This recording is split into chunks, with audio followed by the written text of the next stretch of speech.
Alo, Trà Vinh xin chào các bạn. Hôm nay thì mình sẽ làm bánh bao nha. Một công thức mới lạ nè. Bánh bao lá dứa với lớp bột mềm xốp. Phần nhân thì mình cho thêm khoai môn cho nên là ăn rất là thơm luôn.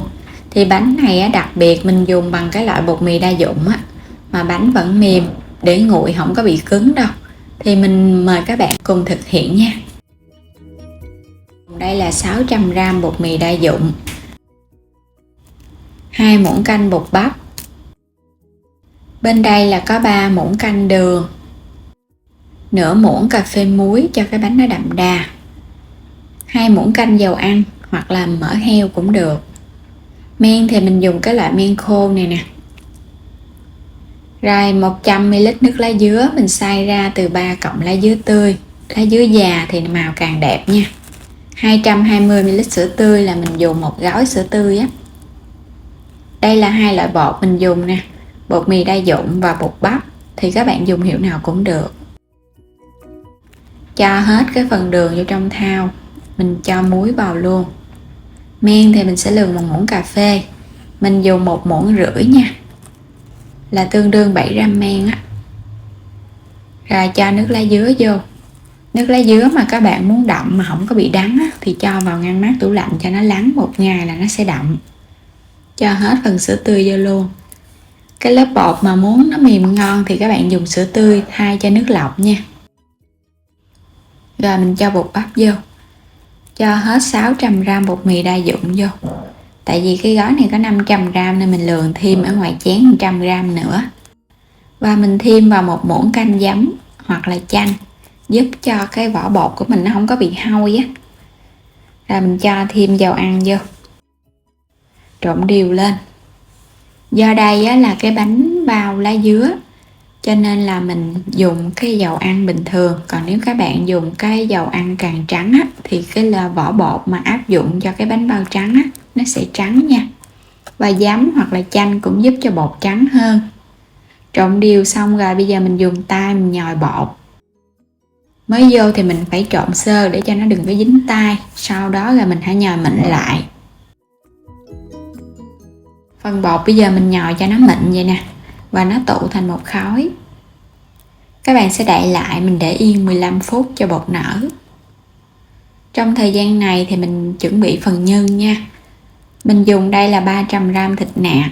Mình dùng cái loại thịt nạc dăm hay là thịt vai. Tiếp theo là củ sắn, gọt sạch vỏ, rửa sạch. Thì mình dùng gốc tư này. Và cũng là một gốc tư khoai môn để làm phần nhân. Cà rốt nửa củ, 3 tép tỏi bập dập và cái gốc hành lá cắt nhỏ ra. Bên đây thì mình có nấm mèo và nấm đông cô ngâm nước cho nở. Trước hết thì các bạn cho dầu vào, mình sẽ phi thơm phần tỏi. Mình phi trước nha, cho nó vàng thơm lên để mình để cho nó nguội một chút nữa mình sẽ trộn vào nhân. Rồi phần tỏi nó vàng thơm vậy là được, mình sẽ tắt bếp. Tiếp theo thì các bạn sẽ bào sợi phần củ sắn nha. Bào sợi cho nó đều còn sắc thì nó lớn lắm. Cà rốt mình cũng bào vào chung luôn. Xong rồi chút nữa mình bắt nước. Rồi xong rồi nè, bây giờ các bạn sẽ cho vào trong cái miếng vải hoặc là cái túi với lọc vắt cho nó khô cái phần nước này để mình trộn nhân nhân nó khô ráo thì cái bánh nó không có bị chảy xệ. Khoai môn mình cũng bào sợi luôn. Các bạn dùng cái cây dao bào sợi nhuyễn nha, đừng có to quá khoai nó không chín kịp. Rồi như vậy là được rồi nè. Bây giờ bắt đầu trộn nhân. Mình sẽ cho hết phần thịt. Thịt này các bạn cho vào cái rây hoặc là cái rổ cho nó đừng có nước. Rồi cho hết những cái củ mình chuẩn bị vào. Nấm mèo và nấm đông cô mình sẽ cắt nhỏ nhỏ ra. Phần nấm thì mình cho vào ăn nó sẽ thơm lắm. Nấm mèo thì mình ăn cái phần nhân nó giòn giòn cũng ngon. Xong rồi mình cho hành lá vô. Tiếp theo mình nêm 1,5 muỗng đường, nửa muỗng hạt nêm, chút xíu muối, chút xíu tiêu xay, 1 muỗng canh dầu hào.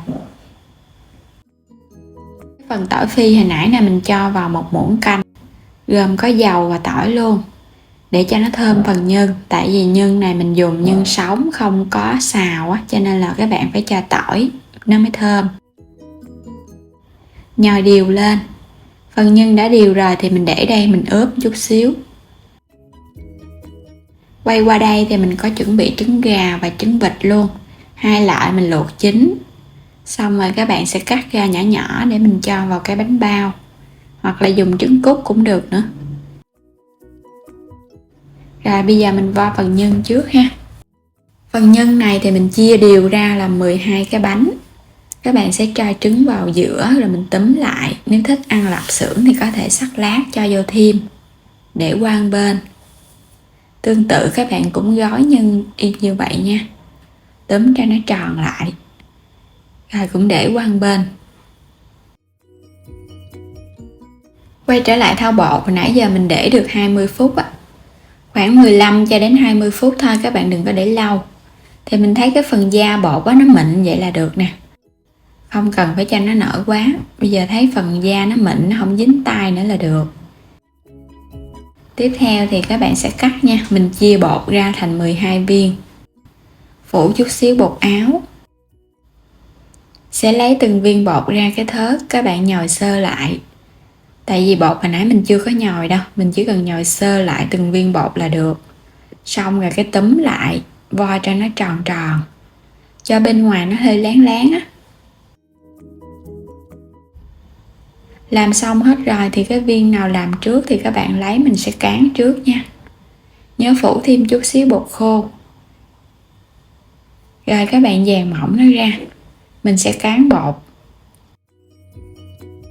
Nhồi sơ lại giúp cho cái bột đó, nó không có bị co nữa.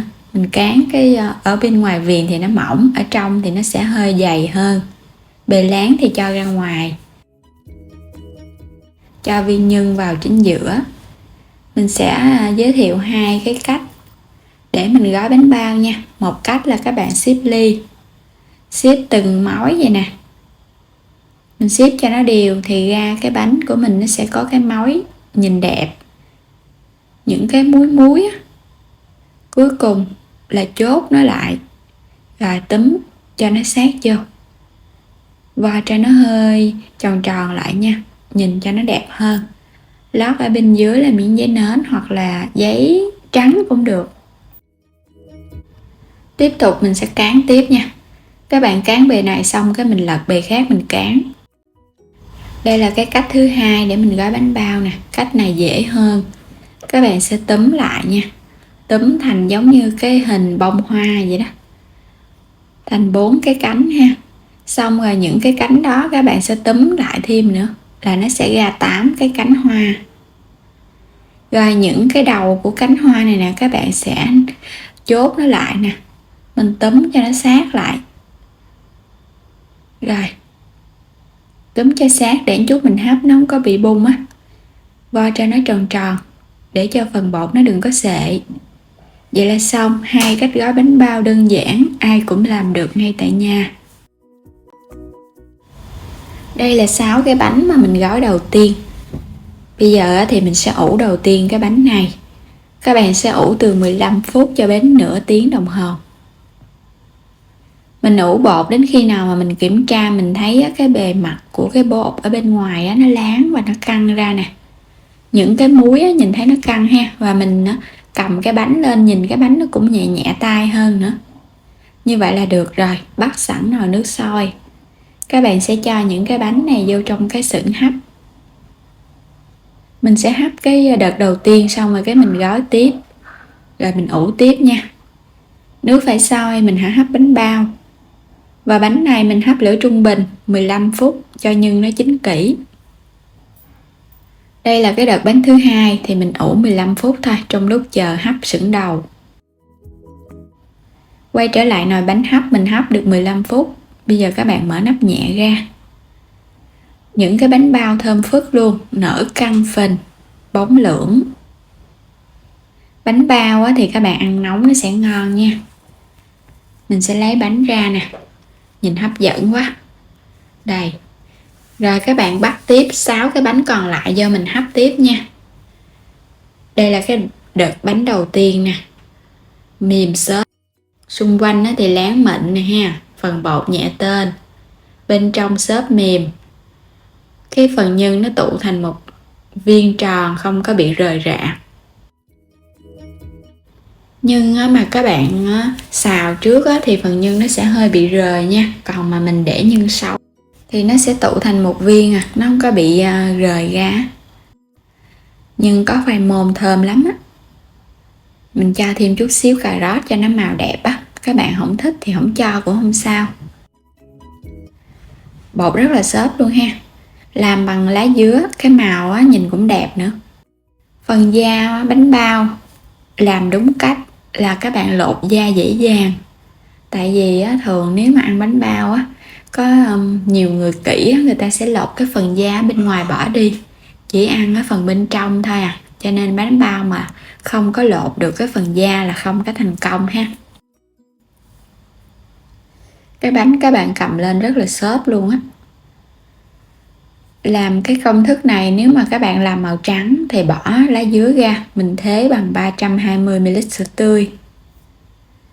Cái bánh nào cũng ngon hết trơn á. Có thêm chút xíu bột bắp để giúp cho cái vỏ bột nó mềm hơn, bởi vì bột mì đa dụng thì nó hơi khô. Rồi đến đây thì mình chúc các bạn ngon miệng nha. Đừng quên đăng ký kênh, chia sẻ các video ủng hộ mình. Xin chào tạm biệt và hẹn gặp lại các bạn trong những video tiếp theo.